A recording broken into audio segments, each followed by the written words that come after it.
Sono andato in camera del mio nipote, hanno rabaltato tutto ma non hanno trovato niente. Sono andato in camera di mia figlia, hanno portato via tutto l'oro e i soldi che c'era, tutto.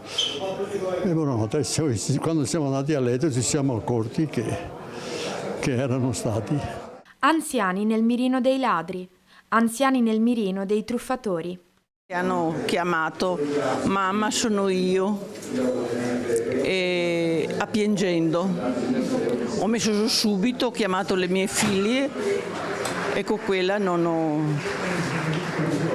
Però sono stata tanto male che sono stata veramente scioccata che adesso ho paura perché vivo sola, capisci? Allora non vorrei che tutti questi insegnamenti che stai utilissimi. Si sono ritrovati tutti insieme al Circolo Ricreativo Anziani di Mogliano Veneto per incontrare i carabinieri. Possiamo aiutarvi, il titolo dell'evento dedicato alla sicurezza, promosso dal Comune in collaborazione con i militari della Compagnia di Treviso e della stazione locale. Ho sempre paura ma tengo sempre chiuso e anche prima di aprire vado a accertarmi per vedere se conosco prima di aprire.